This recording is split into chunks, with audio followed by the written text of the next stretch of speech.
આજે આપણે આજે સ્વતંત્રતાનો શ્વાસ લઈ રહ્યા છીએ એ શુભ દિવસ માટે જે મહાવીરોએ જે દેશના શહીદોએ પોતાનું બલિદાન આપ્યું છે, યોગદાન આપ્યું છે, પ્રાણોની આહુતિ આપી છે, એ સૌને હું હૃદયપૂર્વક ગૌરવપૂર્વક વંદન કરું છું અને આપ સૌને અહીં આજે શાબ્દિક રીતે આવકારું છું.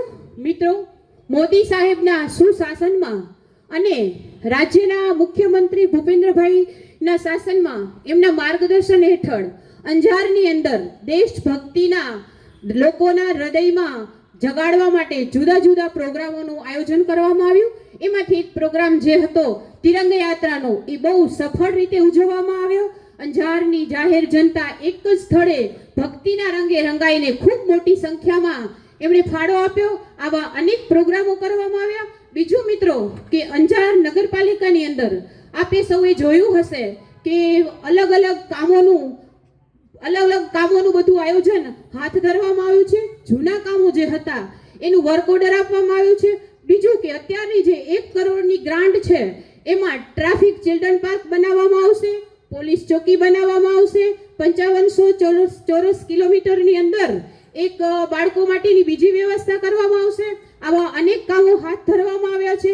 બીજું સ્વચ્છ ભારત મિશન દ્વારા જે ગ્રાન્ટો મળી છે એની અંદર વેસ્ટેજ કચરાનું સારી રીતે પ્રોત્સાહન કરીને પ્રોસીજર કરીને વૈજ્ઞાનિક રીતે એનો નિકાલ કરવામાં આવશે.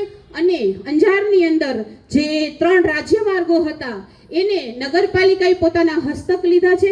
આવા ઘણા જ કામોની રૂપરેખા આદરી છે અને એ પ્રમાણે કાર્યો નવે નવ વોર્ડમાં અંજારમાં એવી રીતે કરવામાં આવશે. પ્લસ બીજું મિત્રો કે જ્યારે વોર્ડની અંદર કે અંજારની અંદર અમુક કામો એવા હોય છે કે આપણે તાત્કાલિક ધોરણે કરવા પડતા હોય છે અને આવા કામો આપણે સ્વભંડોળમાંથી કરવા પડતા હોય છે. તો સ્વભંડોળ માટે સમયસર વેરા ભરવા બહુ જરૂરી છે. તો આપ સૌને મારો અનુરોધ છે કે સમયસર વેરા ભરો અને નગરપાલિકાને સક્ષમ બનાવો, તો આપણે આથી વધારે સારી રીતે કાર્ય કરી શકીએ. બાકી સરકાર ગ્રાન્ટો તો ખૂબ મોટી આપે જ છે, પણ તેમ છતાંય ક્યારેક સ્વભંડોળની જરૂર પડતી હોય છે. પછી બીજું મિત્રો કે આપણે કચરો જ્યાં ને ત્યાં ફેંકતા હોઈએ છીએ અને પછી કહીએ છીએ કે સફાઈ સરખી નથી થતી.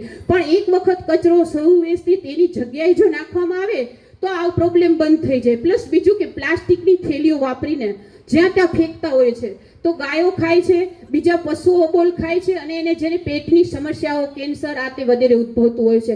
તો મિત્રો, પ્લાસ્ટિકના બદલે કોથળીને એવી વાપરીએ કે જે કાગળની હોય અથવા તો કપડાની થેલી હોય, તો આ પણ કરવું જોઈએ. પ્લસ બીજી ઘણી જગ્યાએ સાર્વજનિક પ્લોટ હોય, બગીચા હોય, આપણી આજુબાજુ ઘણું મોટું મેદાન હોય, તો આ દરેક જગ્યાએ વૃક્ષારોપણ કરવું જોઈએ. વૃક્ષારોપણ કરીને આપણે પર્યાવરણની જાળવણી કરવી જોઈએ. પ્લસ બીજું કે લોકો કહેતા હોય છે કે પાણી નથી આવતું. પાણી આવતું હોય છે પણ ઘણાના ટાંકામાં વેસ્ટેજ જતું હોય છે. તો આવી રીતે આપણે પાણીનો બગાડ ના કરીએ, કચરો વ્યવસ્થિત જગ્યાએ નાખી, સમયસર ગ્રાન્ટો જે આવે છે એમાંથી અમે લોકો તો કાર્ય કરવા સક્ષમ થયેલા છીએ સરકાર દ્વારા.